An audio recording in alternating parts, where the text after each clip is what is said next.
Harus ada ikhtiar yang kita lakukan, harus ada usaha yang kita lakukan. Tidak serta-merta kemudian sedekahkan uangmu 1 juta lalu kembali 10 juta. Kalau seperti itu, sudah dari dulu saya tantang itu Yusuf Mansur gitu. Kalau memang ajarannya itu benar, ajarannya itu dia percayai, mbok sedekahin semua uangnya sekarang. Hartanya sekarang, rumahnya, asetnya segala macam. Sedekahin tuh warung stick and stick, sedekahin tuh rumahnya. Semua yang di Tangerang itu. Berani nggak? Katanya kan kembali 10 kali lipat.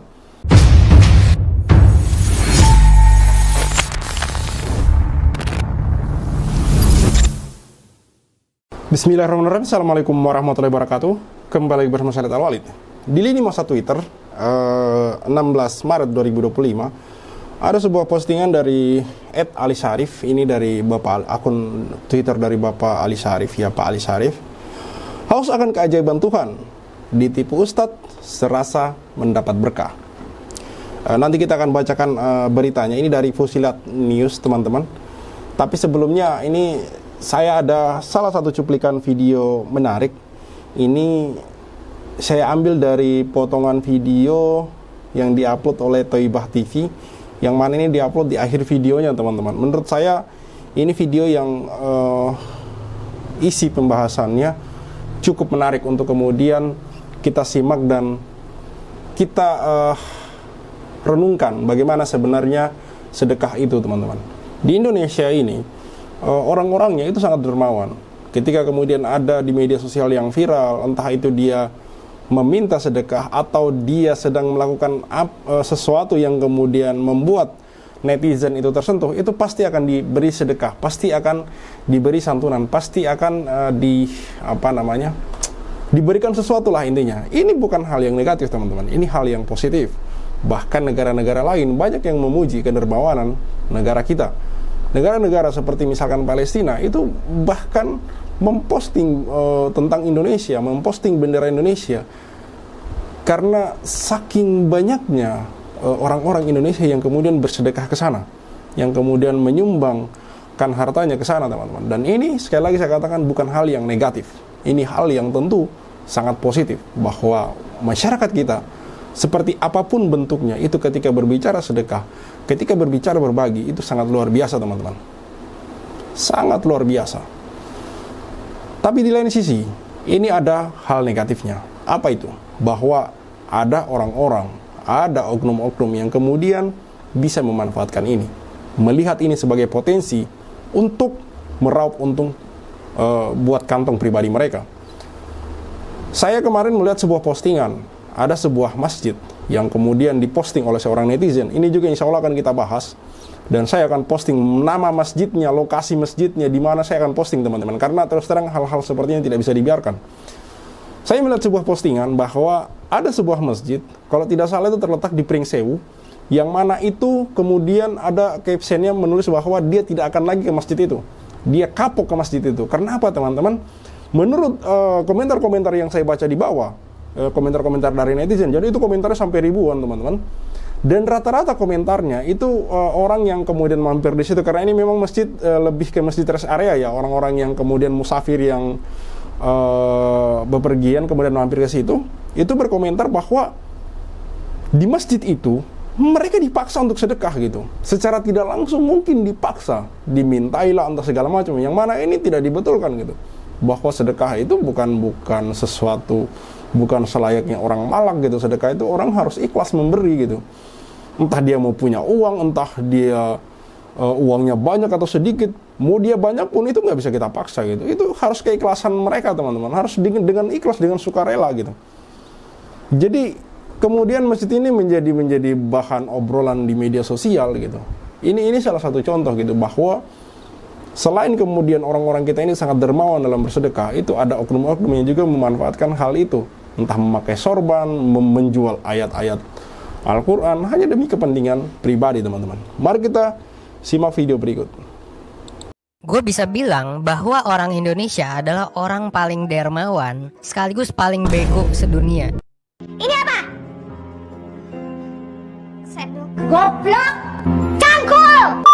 Statement tadi pasti menuai pro kontra dan bisa dibilang lebay. Tapi Indonesia adalah kombinasi dari rata-rata IQ rendah 78 ditambah dengan culture yang sangat religius dengan mayoritas agama Islam terbesar di dunia. Dan Indonesia adalah tempat dari orang-orang oportunis, bahkan orang-orang korup. Kombinasi dari ketiga hal ini akhirnya menghasilkan banyak banget kasus sedekah yang entah salah sasaran, ngasih dampak buruk, malah bikin kaya orang-orang yang salah, atau malah penipu atau orang korup. Dan yang terakhir adalah hampir selalu sedekah itu setiap tahun bahkan setiap bulan selalu ada aja kasus yang bikin geger netizen karena kayak penipuan lah, apalah dan lain sebagainya. Gue yakin lu semua pasti pernah sedekah kan, dan lu mungkin nggak tahu gitu apakah sedekah lu itu udah tepat sasaran atau enggak. Entah lu sedekah ke orang pinggir jalan, entah lu sedekah ke lembaga mana lah, entah lu naruh zakat lu kemana. Kita semua pasti pernah sedekah kalau misalnya kita orang Indonesia. Kita diajarin untuk menyisihkan sedikit buat temen kita yang nggak mampu, buat wah kita pokoknya udah sosial banget lah dari dulu.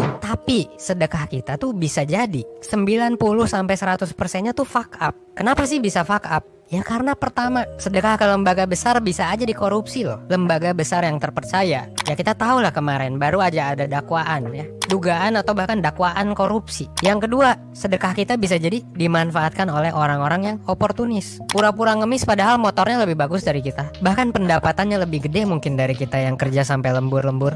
Atau ini yang paling unik sih menurut gua, orang sedekah ditipu sama orang yang katanya sih religius. Terus kita malah sedekah karena kita ngerap cashback dari sedekah itu. Ya dibalikin 10 kali lipat, 100 kali lipat. Ada punya mobil, motor? Motor ada. Oke, ada BPKB-nya? Ada. Oke, sebentar. Motor itu kalau dijual berapa harganya? Kurang lebih 10. Oke, kalau 500.000 tadi jadi 5 juta. Tapi kalau 10 juta tuh motor diuangin jadi 100. Pilih yang 500, pilih motor. Pilih motor. Oke, sip. Kita terima motornya bukan yang 500.000-nya. Makasih. Terus kita sedekah banyak banget ke orang itu, malah dipakai duitnya buat yang lain. Dan yang lebih unik lagi adalah banyak dari kita yang bela-belain sedekah tapi buat orang yang lebih kaya daripada kita. Padahal duit kita tuh lagi nggak ada. Well, kalau yang nomor 4 terakhir sih ya sebenarnya debatable ya. Apakah bisa dibilang sedekah atau tidak? Karena ya hak orang lah, mau nyawer VTuber kek ya, mau beli foto atau mau langganan OnlyFans gitu ya, terserah sebenarnya buat orang. Yang sebenarnya fuck up adalah fakta bahwa banyak orang-orang kita masih miskin, tapi kok malah nyawer, tapi kok malah judi, tapi kok malah ya banyak lah, bukannya nabung, bukannya nyari duit biar makin kaya, yang terjadi kok malah sebaliknya, malah buang-buang duit. Terus udah sedekah, malah ngasihnya ke orang yang lebih kaya dari kita, tanpa lu mendapatkan benefit yang tangible. Wah ini menurut gua udah fuck up sih ya. Saya sepakat dengan narasi yang dibawa oleh video ini bahwa jangan sampai sedekah lu tuh fuck up gitu. Maksudnya kayak kemana teman-teman? Kita itu dituntut untuk tidak hanya sekedar memberi. Jangan sampai kemudian kita asal memberi saja, main transfer aja ke sana kemari. Kita juga harus melihat kepada siapa harta kita ini diberikan, kepada siapa uang kita ini ditransfer. Apakah memang dia membutuhkan atau tidak? Karena jangan sampai uang kita malah digunakan untuk hal-hal maksiat, teman-teman. Bukankah kita ikut memanen gitu? Mungkin memang niat kita baik, tapi saya ingatkan sekali lagi bahwa kita juga dituntut untuk kemudian memastikan kalau memang kita sudah berusaha untuk kemudian memastikan bahwa sedekah kita ini mengalir ke orang yang tepat, lalu kemudian ternyata memang kita salah, ya insya Allah akan tetap ditulis pahala dan Allah sudah tahu niat kita. Kecuali memang kita asal serampangan main beri, apalagi kita memberi sedekah seperti kemudian apa yang diajarkan oleh Yusuf Mansur gitu. Ketika kemudian Yusuf Mansur berceramah, nanti duit Anda akan dikembalikan 10 kali lipat, lalu kemudian Anda memberikan sedekah itu, saya tidak tahu itu apakah beneran sedekah atau memang Anda berbisnis gitu. Saya tidak paham dengan hal itu. Yang jelas besar kemungkinan bahwa itu hanyalah perbuatan yang sia-sia, teman-teman, karena di sana itu tidak terlihat bahwa itu adalah upaya untuk kemudian meringankan beban orang lain, lebih ke upaya untuk menambah harta Anda gitu, dengan cara yang tentu menurut saya lucu gitu, keliru, bahwa Anda bersedekah memberikan orang 1 juta dengan berharap bahwa akan kembali 10 juta. Bersedekah motor yang harga 10 juta lalu berharap akan dikali 10 dan kembali 100 juta. Menurutku ini fuck up gitu. Seperti apa yang dikatakan oleh penulis tadi, bahwa oleh video tadi, bahwa arah atau sedekah yang kita sedekahkan selama ini, uang-uang yang kita sedekahkan selama ini, apakah mengalir ke tempat yang tepat Atau justru malah kita ini sedekah kepada orang yang lebih kaya? Itu yang kemudian menjadi pertanyaan, bahwa jangan sampai kemudian harta yang kita sedekahkan, uang yang kita sedekahkan itu jatuh ke tangan yang tidak tepat, jatuh ke orang yang mungkin lebih kaya dari kita. Yang itu tadi, oknum-oknum yang memanfaatkan kedermawanan, murah hatinya orang Indonesia untuk kemudian kepentingan dirinya sendiri, teman-teman. Mari kita bacakan sedikit tulisan dari Fusilat News ini. Haus akan keajaiban Tuhan, ditipu Ustadz serasa mendapat berkah. Fusilat News. Di negeri yang masyarakatnya haus akan keajaiban, harapan seringkali menjadi pintu masuk bagi para penipu berkedok agama. Janji rizki melimpah, kesuksesan instan, dan keberkahan hidup seringkali dijajakan dengan bumbu ayat-ayat suci dan kisah-kisah penuh mujizat. Orang-orang yang putus asa, yang berharap keluar dari lilitan ekonomi, atau sekedar ingin hidup lebih baik, dengan mudahnya terpikat dalam euforia iman. Mereka tak sadar bahwa yang mereka anggap berkah justru adalah jebakan. Lihatlah kisah para korban Yusuf Mansur. Mereka menginvestasikan uangnya bukan karena perhitungan ekonomi, melainkan karena keyakinan bahwa dengan berpartisipasi, mereka sedang beribadah. Mereka percaya bahwa uang yang mereka serahkan bukan hanya akan kembali berkali lipat, tetapi juga membawa keberkahan. Tak sedikit yang rela menjual barang berharganya, mengambil pinjaman, atau merelakan tabungan masa depan demi mengejar janji manis. Ketika kenyataan berkata lain dan uang mereka tak kembali, sebagian tetap bertahan dalam ilusi. Mungkin ini ujian, ujar mereka. Pasti ada hikmahnya. Ada yang bahkan merasa lebih dekat dengan Tuhan setelah kehilangan segalanya. Seolah-olah ditipu oleh Ustadz adalah bagian dari perjalanan spiritual. Logika dikorbankan di altar keimanan, dan kesalahan si penipu justru dimaklumi sebagai bagian dari rencana ilahi. Ini tolol. Fenomena ini bukan hanya soal satu sosok seperti Yusuf Mansur. Selalu ada figur lain yang muncul, membawa retorika serupa, menjual harapan dengan berkedok agama, dan menuai keuntungan dari kepercayaan buta. Sementara korban-korban baru terus lahir, masyarakat tetap menolak belajar dari pengalaman. Keajaiban Tuhan yang mereka dambakan membuat mereka rentan terhadap siapa saja yang mengaku bisa menjadi perantara keajaiban itu. Seperti yang saya katakan, bahwa masyarakat kita ini itu salah satu penyakit yang kronis adalah mudah lupa. Mudah lupa dan gampang latah, teman-teman. Ironinya, di negeri ini, menipu dengan dalih agama seringkali lebih mudah dimanfaatkan dibandingkan kesalahan biasa. Seorang penipu ulung bisa tetap dieluk-elukan sebagai ulama, sementara para korbannya terus mencari pembenaran atas kehancuran yang mereka alami.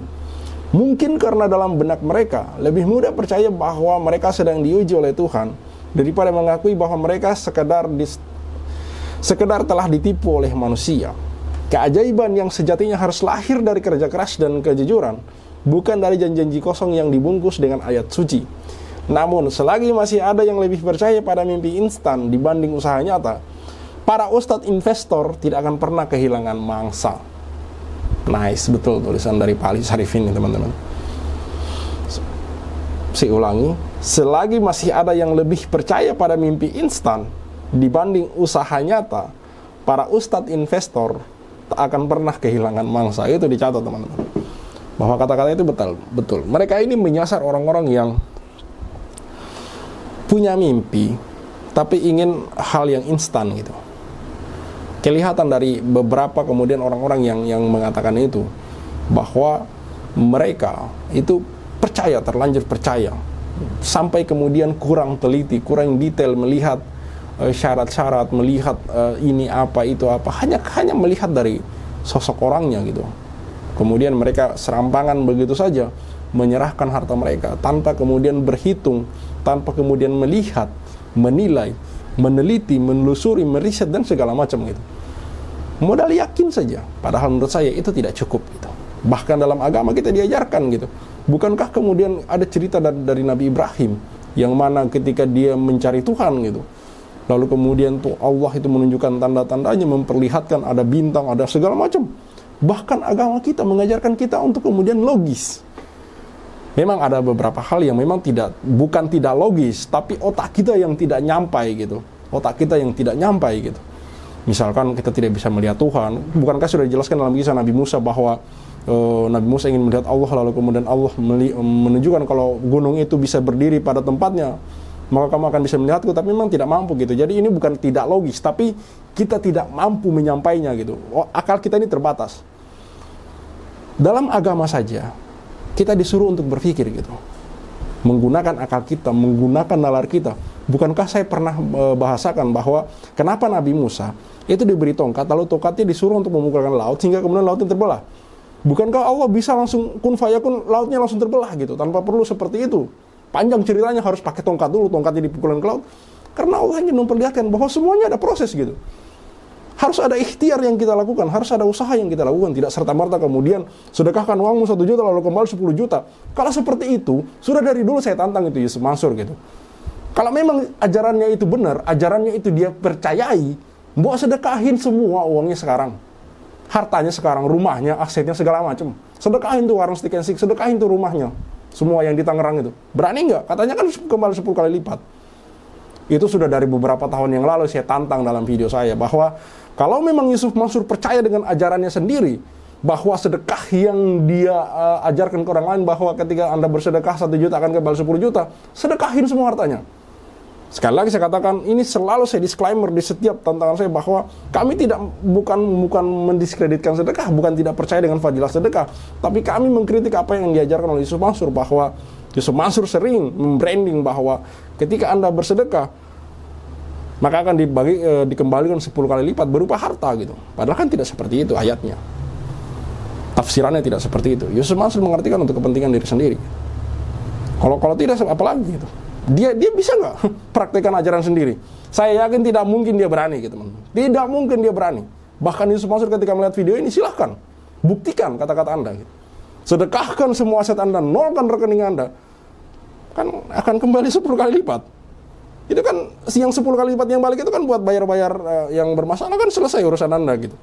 Kok sekarang ketika kemudian ada masalah dengan para korban menang di Pengadilan Negeri Bogor seperti misalkan Ibu Ili Siti Rohmah, masih ngajuin banding, masih ngajuin kasasi, berarti kan Anda ini pelit dan tidak percaya dengan ajaran Anda sendiri gitu. Oke teman-teman, semoga Yusuf Mansur melihat video saya ini dan kemudian membuktikan omongannya untuk mensedekahkan semua hartanya teman-teman. Saya Talwal undur diri, see you on the next videos. Maka 2010 ketika saya masuk pertama kali ke warung Steak and Shake, like video jangan di skip, share sampai kena strap, like biar kasusnya di up, komen sampai dia kena strap. Yusuf Mansur punya cerita, katanya punya daku di mana-mana, nyatanya cuma numpang nama, emang dasar gak punya muka. Boykot Yusuf Mansur, bikin bisnis batu bara aku bangkrut, bikin aplikasi Paytran kau macet, bikin program umroh merdeka kau mampet, bikin program tabung tanah kau rungkak, bikin program Moya Vidi kau katot, bikin bisnis hotel city ya bacot, bisnis mandek duitnya dicokot. Boykot Yusuf Mansur. Kalau cari tangga dipikir dulu, ngaku komisaris nyatanya halu. Kalau udah dongeng kayak orang nyabu, ngaku punya pesawat nyatanya malu. Boykot Yusuf Mansur. Maju caleg tapi nggak kepilih. Haha, orang udah pada tahu belangnya, ngakunya gabung di warung steak. Ya udah kita boykot sekalian biar steak. Boykot warung steak. Boykot warung steak. Boykot warung steak. Kok bisa bangun bisnis saat pandemi? Emang duitnya dari mana? Kalau bukan dari bisnis fiksi, ngajak umat kumpul dana cuma buat merana. Boykot warung steak. Joni kok cuma diam kayak bot? Apa sih ujuk bikin lu takut? Takut kebongkar, takut kecokot. Hahaha. Bikin bisnis batu bara kok bangkrut, Bikin aplikasi Paytran kau macet, bikin program umroh merdeka kau mampet, bikin program tabung tanah kau rungkak, bikin program Moya Vidi kau gatot, bikin bisnis hotel city ya bacot, semua baik duitnya dicokot. Boykot warung steak. kalau cerita nggak dipikir dulu, Ngaku komisaris grab nyatanya halu. Kalau udah dongeng kayak orang nyabu, ngaku punya pesawat nyatanya malu. Baju caleg tapi gak kepilih, haha. Orang udah pada tahu belangnya, ngakunya gabung di warung steak. Ya udah kita boykot sekalian biar steak. Boykot warung steak. Sorry kok cuma diam kayak bot? Apa sih ujuk bikin lu takut? Takut kebongkar, takut kecokot. Bikin bisnis batu bara kau bangkrut, bikin aplikasi PayTran kau macet, bikin program umroh merdeka kau mampet, bikin program tabung tanah kau lungkat, bikin program moya CD kau gatot, bikin bisnis hotel city ya bacot, semua baik duitnya dicokot. Boykot warung steak. Kalau cerita nggak dipikir dulu, ngaku komisaris Grab nyatanya halu. Kalau udah dongeng kayak orang nyabu, ngaku punya pesawat nyatanya malu. Maju caleg tapi nggak kepilih, haha.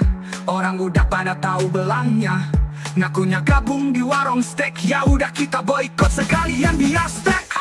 Boykot warung steak. Stop mampir di sana, stop masuk ke sana, stop makan di sana, stop bikin si Ucup kaya. Boykot warung steak. Bikin Yusuf Mansur ketar-ketir, biar dia mikir, biar dia sadar tanggung jawabnya Mansur. Kami sudah hilang sabar, umat sudah marah besar sampai mana kau kabur. Akan terus kami kejar walau sampai lubang kubur. Boykot warung steak. Boykot warung steak. Boykot warung steak. Play video jangan di skip, share sampai kena strap, like biar kasusnya di up, komen sampai dia kena step, hahaha.